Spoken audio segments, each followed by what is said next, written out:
네, 주안의 문화 10월 23일 수요일 묵상을 함께 나오도록 하겠습니다. 오늘 말씀은 예레미야 애가 3장 40절에서 54절까지의 말씀으로요, 여호와께로 돌아가자라고 한 제목으로 함께 묵상을 나오도록 하겠습니다. 오늘 본문에서는 하나님 앞에서 지은 공동체의 죄의 행위들을 하나하나 돌아보면서 그것들을 하나님 앞에 내어놓고 여호와께 돌아가자라고 이렇게 말씀하고 있는 것을 보게 됩니다.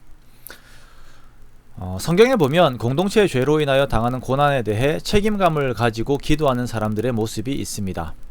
사람이 하나님께 범죄함으로 인하여 받은 죄와 그 고난에 대해서 함께 외치면서 회개를 촉구하는 모습들이 있죠.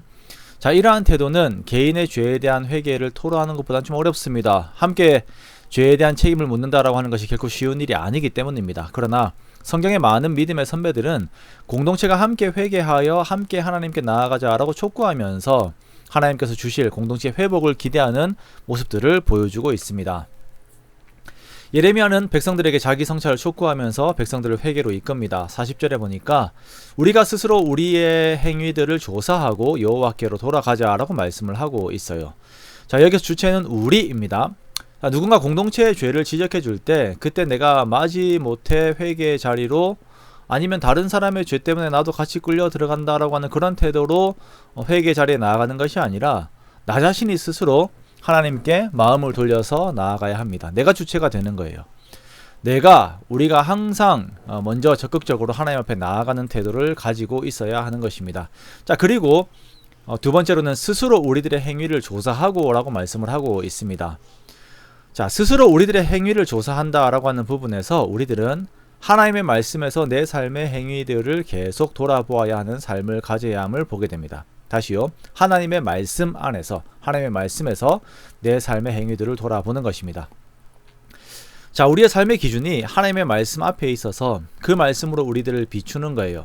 세상이 말하는 기준으로 나를 비출 수도 있고, 또 내가 인생의 기준으로 삼고 있는 어떤 것으로 내 삶을 계속 보는 것이 아니라 하나님께서 말씀하시는 삶의 기준이 어떠한지 내가 스스로 그 말씀 앞에 나를 비추어서 돌아보아야 합니다. 특히 나의 삶이 어떤 어려움 가운데 들어가서 도저히 해석이 되지 않을 때에 가장 먼저 말씀 앞에 나의 삶을 비추어 보는 거예요. 그리고 그 말씀 앞에서의 말씀이 요구하는 삶에서 틀어진 부분이 내 삶 가운데 있다면 빨리 돌이켜서 하나님께서 그 마음과 행동들, 하나님 앞에서 그 마음과 이렇게 행동들을 고쳐야 할 것입니다. 세 번째는 여호와께로 돌아가자라고 말씀을 하고 있습니다. 사람이 죄를 지을 때에 항상 그 방향이 잘못된 곳으로 가고 있다라고 하는 것이 문제가 됩니다. 자, 마땅히 하나님을 향하고 하나님께로 걸어가는 것을 즐거워해야 하는 사람이 죄를 지으면 하나님으로부터 등을 돌리는 그런 상태가 됩니다. 자, 등을 하나님께로 보이게 하는 거예요. 그리고 반대쪽으로 걸어가 버리는 것입니다. 하나님이 아닌 죄를 향한 길을 걸어가고 있다가 어떤 상황들, 어려운 상황들 속에서 자기의 행위들을 조사해 보는 겁니다. 무엇이 잘못되었는가? 나의 어떤 부분이 잘못되어서 내가 이런 상황에 처하게 되었는가 라고 하는 것을 조사하고, 그것이 말씀 앞에서 틀렸다라고 하는 것이 확인이 되게 되면, 그러면 사람은 하나님께로 다시 발걸음을 돌려서 하나님을 향하여 걸어가야 합니다. 예레미야는 우리가 그렇게 우리의 마음과 손을 아울러서 하늘에 계신 하나님께 들자라고 말씀을 하고 있습니다.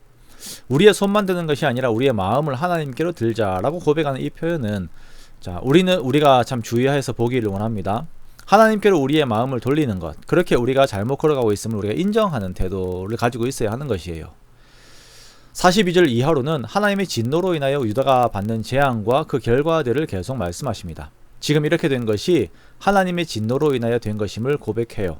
하나님께서 추격하시고 죽이시고 긍휼을 베풀지 않으시고 자신들을 나라 가운데서 폐물로 쓰레기나 고철 같은 그런 것들로 삼으셨다라고 말씀하시는 거예요. 원수들로 인하여서 고통을 당하고 눈물이 마르지 않는 상황입니다. 이러한 상황에서 인정하는 것, 중요하게 보아야 될 것이 바로 이 모든 상황이 하나님 안에 있다라고 하는 것을 고백하는 거예요. 이것이 참 신앙의 태도입니다. 모든 상황이 하나님 안에 있다라고 고백하는 사람들은 이 상황을 만든 것처럼 보이는 바벨론을 혹은 구원자처럼 보일 만한 애굽을 의지하지 않고 하나님을 의지하죠. 그렇게 하나님 앞에서 스스로 자신들의 행위들을 조사하고 하나님께로 돌아가는 것입니다. 누군가 삶의 어려움을 겪으면서 목사인 저에게 기도 부탁을 할 때들이 있습니다. 그때 항상 말씀을 드리는 것이 성경 말씀을 함께 읽으면서 기도하라고 말씀을 드려요. 성경 말씀을 읽으면서 기도할 때에 그때 내가 돌아가야 하는 방향을 알게 됩니다. 우리 중에 어려움으로 인하여서 마음과 몸이 그리고 상황이 힘든 분들이 계시다면 우리가 말씀을 함께 읽으면서 그 말씀 안에서 우리의 행위들을 조사하고 돌아보고 또 돌이켜야 할 부분이 무엇인지를 바라보면서 돌이켜 하나님께로 함께 돌아가는 우리가 되기를 원합니다. 오직 하나님께 내 삶에 답이 있음을 항상 고백하면서 매일매일 말씀 앞에서 나를 돌아보아 하나님 안에 있는 우리가 되시기를 주님의 이름으로 축원합니다.